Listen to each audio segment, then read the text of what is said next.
কিন্তু আজকে ওই শূন্যতার জায়গায় যদি মসজিদগুলো, মাদ্রাসাগুলো নিজেদেরকে এম্পাওয়ার করে সোশ্যাল জাস্টিস অন্তত তার সাধ্যের জায়গা থেকে সমাজে ন্যায় প্রতিষ্ঠার জন্য চেষ্টা করত, তাহলে কখনোই এত দ্রুত রাষ্ট্রে চাঁদাবাজি, চুরি, ছিনতাই এত কিছু দেখা যেত না।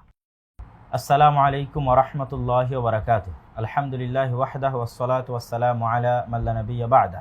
প্রিয় দেশবাসী, প্রিয় দিনী মুসলিম ভাই ও বোন, রাসূলুল্লাহ সাল্লাল্লাহু আলাইহি ওয়াসাল্লাম আজ থেকে 1450 বছর পূর্বে যখন পৃথিবীতে প্রেরিত হন, সেই যুগকে বলা হয় আইয়ামে জাহিলিয়াতের যুগ, তথা ওই যুগে অন্যায়, অনাচার, চুরি, ছিনতাই, রাহাজানি, হত্যা তার সর্বোচ্চ স্তরে পৌঁছে গেছিল এবং সেই জাহিলিয়াতের অন্ধকারকে তিনি ইসলামের আলো দিয়ে দূর করেছেন। তথা আমরা যদি সারমর্ম দাঁড় করাই, তাহলে অন্যায় এবং অনাচারের বিপরীতে ইসলাম হচ্ছে জাস্টিস। এবং গত 1400 বছরে এবং আজকের আধুনিক বিশ্বেও যত তন্ত্র এবং মন্ত্র আবিষ্কার হয়েছে মানুষকে তার ন্যায় বুঝিয়ে দেওয়ার জন্য, মানুষকে তার হক বুঝিয়ে দেওয়ার জন্য, তার প্রত্যেকটা তন্ত্র এবং মন্ত্র মানুষকে তার ন্যায় এবং হক বুঝিয়ে দিতে ব্যর্থ। যেমন গত 16 বছর আমরা যে ফ্যাসিজমের মধ্যে ছিলাম, তাও কিন্তু গণতন্ত্রের নামে প্রতিষ্ঠিত ছিল, তাও কিন্তু সেকুলারিজমের নামেই প্রতিষ্ঠিত ছিল। এবং আগামীতে ভবিষ্যতেও আমরা এরকম যত তন্ত্র মন্ত্রের নিকটে যাই না কেন, দিন শেষে আমাদেরকে ধোঁকাই খেতে হবে।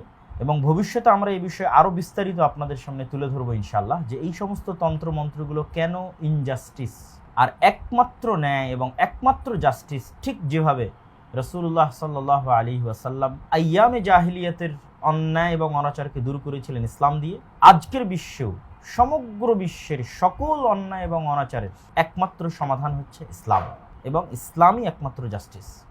সম্মানিত উপস্থিতি, আপনারা দেখেছেন গত 6 মাসে আমি যত বক্তব্য দিয়েছি, তার প্রত্যেক বক্তব্যে সামগ্রিকভাবে ইসলামকে বিজয়ী করার জন্য যে পয়েন্টগুলো আমি তুলে ধরেছি, এ বিষয়ে মাসিক আল ইতিসামের সম্পাদকীয় আছে। তার 1 নম্বর পয়েন্ট প্রত্যেকটা বক্তব্যে আমি তুলে ধরেছি ন্যায়পরায়ণতা এবং সত্যবাদিতা। এবং আমি বারবার বলার চেষ্টা করেছি যে আজকের যুগের মুসলমানেরা ইসলামকে কিছু আনুষ্ঠানিকতা, কিছু সামাজিক রিচুয়ালস এর মধ্যে সীমাবদ্ধ করে ফেলেছে। তারা মনে করছে সালাত এটি শুধু ইসলাম, সিয়াম এটি শুধু ইসলাম। ফলত তার ব্যক্তিগত জীবনে, তার পারিবারিক জীবনে, তার পেশাগত জীবনে প্রত্যেকটা জায়গায় সে মানুষের হক নষ্ট করছে, ইনজাস্টিস করছে। তারপরও সে মনে করছে সে সালাত আদায়ের মাধ্যমে সে মুসলিম আছে। এবং আমি এটিও ওই বক্তব্যগুলোতে তুলে ধরেছি, যতক্ষণ আমরা নিজেরা ন্যায়ের দিক থেকে এবং সত্যবাদিতার দিক থেকে শতভাগ উত্তীর্ণ না হতে পারছি, ততদিন পর্যন্ত আল্লাহ সুবহানাহু ওয়া তাআলা আমাদেরকে রাষ্ট্রের দায়িত্বের জন্য মনোনীত করবেন না।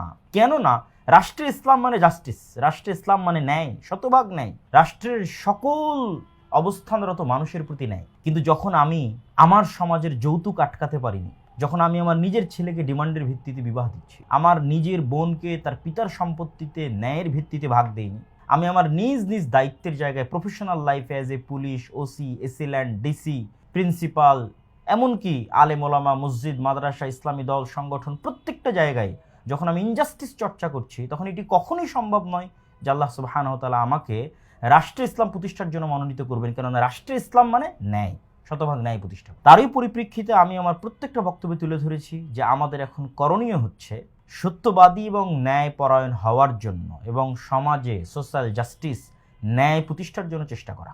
বর্তমান বাংলাদেশের যে সিচুয়েশন আপনারা দেখতেছেন, যে গত কয়েকদিনে যেভাবে সার্বিক নিরাপত্তা পরিস্থিতি ভেঙে পড়েছে এবং মানুষেরা নিজ নিজ উদ্যোগে তাদের সমাজ, তাদের গ্রাম, তাদের এলাকার নিরাপত্তার জন্য চেষ্টা করতেছে, এই ধরনের সিচুয়েশনগুলো অতীতে ঘটেনি এমন নয়, ভবিষ্যতে ঘটবে না এমন নয়। এই অন্যায় এবং এই অনাচার যেমন প্রকাশ্যে চুরি ছিনতাই চলতেছে, ঠিক তেমনি আড়ালে কলমের স্বাক্ষরে কত জায়গায় কত অন্যায় এবং অনাচার চলছে, তার হিসাব নাই। কিন্তু আল্লাহ সুবহানাহু ওয়া তাআলা পবিত্র কোরআনে ঘোষণা করেছেন, ইন্নাল্লাহা লা ইউগাইয়িরু মা বিকওমিন হাত্তা ইউগাইয়িরু মা বিআনফুসিহিম। যতক্ষণ পর্যন্ত আমরা নিজেরা সংশোধিত হওয়ার চেষ্টা না করব, আমরা নিজেরা নিজেদের ব্যক্তিগত, সমাজে, পরিবারে ন্যায় প্রতিষ্ঠার চেষ্টা না করব, ততক্ষণ আল্লাহ সুবহানাহু ওয়া তাআলা আমাদেরকে ন্যায় প্রতিষ্ঠার যোগ্য মনে করবেন না এবং আমাদের সমাজে, আমাদের রাষ্ট্রে ন্যায় এবং শান্তিপূর্ণ সমাজ ব্যবস্থা কখনোই প্রতিষ্ঠিত হবে না। সম্মানিত উপস্থিতি, এই জন্য আমি আমার বক্তব্যগুলোতে এটিও তুলে ধরেছি যে এই কার্যক্রম পরিচালনার জন্য আমাদের সর্বপ্রথম শুরু করতে হবে মসজিদ থেকে। দ্বীনি প্রতিষ্ঠানগুলোকে এম্পাওয়ারমেন্ট, শক্তিশালী করতে হবে। গত 16 বছর যে জগদ্দল পাথর আমাদের উপর চেপে বসেছিল, সেই জগদ্দল পাথরের কারণে একদম গ্রাম পর্যন্ত রাজনৈতিকভাবে সিন্ডিকেট মেনটেন হতো। কিন্তু আজকে ওই শূন্যতার জায়গায় যদি মসজিদগুলো, মাদ্রাসাগুলো নিজেদেরকে এম্পাওয়ার করে সোশ্যাল জাস্টিস অন্তত তার সাধ্যের জায়গা থেকে সমাজে ন্যায় প্রতিষ্ঠার জন্য চেষ্টা করত, তাহলে কখনোই এত দ্রুত রাষ্ট্রে চাঁদাবাজি, চুরি, ছিনতাই এত কিছু দেখা যেত না। আমি এমনও মসজিদ দেখেছি যে মসজিদ বাজারে অবস্থিত, বাজারের কেন্দ্রে অবস্থিত, অথচ ওই বাজারে চাঁদাবাজি হয়। কেন?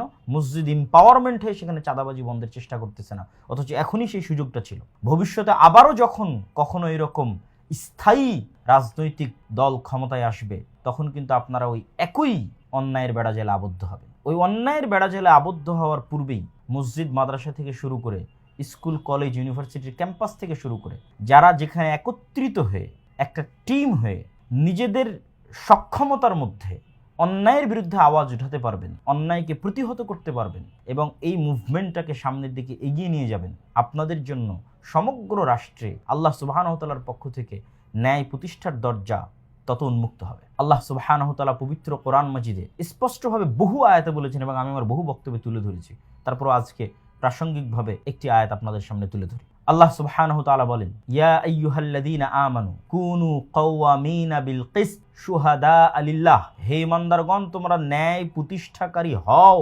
আল্লাহর জন্য সাক্ষী স্বরূপ তথা আল্লাহর সন্তুষ্টির জন্য তোমরা ন্যায় প্রতিষ্ঠাকারী হও। ওয়ালাউ আলা আনফুসিকুম, যদিও এই ন্যায়ের কথা তোমাদের নিজেদের বিরুদ্ধে হয়, তোমাদের পিতামাতার বিরুদ্ধে হয়, তোমাদের আত্মীয় স্বজনের বিরুদ্ধে হয়, তবুও সেই ন্যায়ের কথা তোমরা বলো। যদিও ওই অত্যাচারিত ব্যক্তিটি গরিব হোক অথবা অত্যাচারী ব্যক্তিটি গরিব হোক, অথবা অত্যাচারিত ব্যক্তিটি ধনী হোক অথবা অত্যাচারী ব্যক্তি ধনী হোক, তোমরা এই আওয়াজ উঠাও। আল্লাহ সুবহানাহু ওয়া তাআলা কোরআন মাজিদের বহু আয়াতে ইন্নাল্লাহা ইয়া'মুরুকুম বিল আদলি ওয়াল ইহসান, আল্লাহ সুবহানাহু ওয়া তাআলা তোমাদের জন্য ন্যায় এবং ইহসানের জন্য আদেশ দিয়েছেন। আরো বহু আয়াত, অসংখ্য আয়াত আমার বক্তব্য তুলে ধরি। সম্মানিত উপস্থিতি, বর্তমান দেশে যে চলমান পরিস্থিতি, নিরাপত্তাহীনতা, চুরি, ছিনতাই, রাহাজানি, চাঁদাবাজি, যে সামাজিক যে অন্যায় এবং অনাচারগুলো ছড়িয়ে পড়ছে, আমি মনে করি তরুণ সমাজের এখনই মোক্ষম সময়, এখনই মোক্ষম সুযোগ যে তারা নিজেদেরকে, নিজেদের দাওয়াতি কার্যক্রমকে শুধু মসজিদের মধ্যে সীমাবদ্ধ না রেখে, শুধু সালাতের মধ্যে সীমাবদ্ধ না রেখে, রাসূল সাল্লাল্লাহু আলাইহি ওয়াসাল্লামের ওই আদেশ, মান রাআ মিনকুম মুনকারান ফালিয়ুগাইয়িরহু বিয়াদিহি, যে তোমাদের কোনো অপছন্দনীয় কাজ দেখবে সে যেন সাধ্য অনুযায়ী চেষ্টা করে সেটি প্রতিহত করার,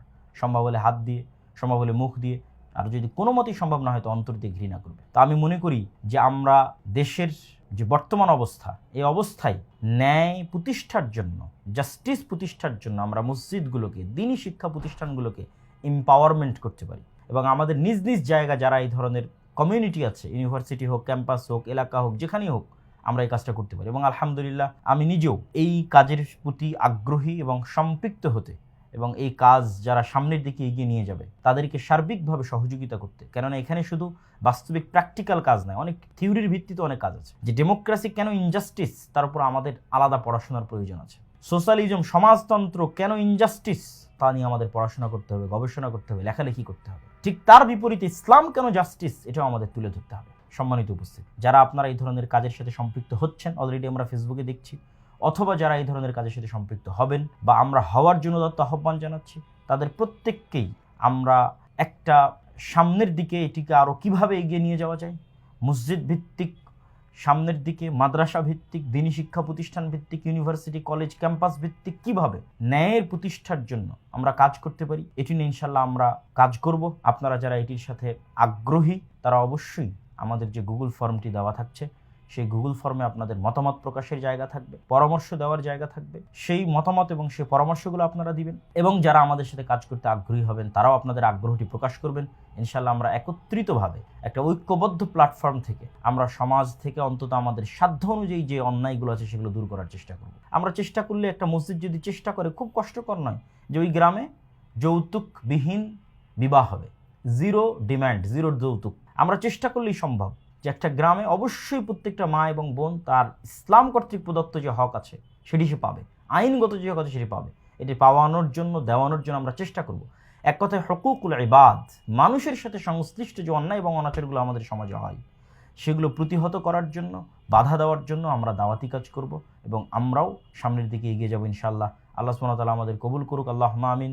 ওয়া আখিরু দাওয়ানা আলহামদুলিল্লাহি রাব্বিল আলামিন। আসসালামু আলাইকুম ওয়া রাহমাতুল্লাহি ওয়া বারাকাতুহু।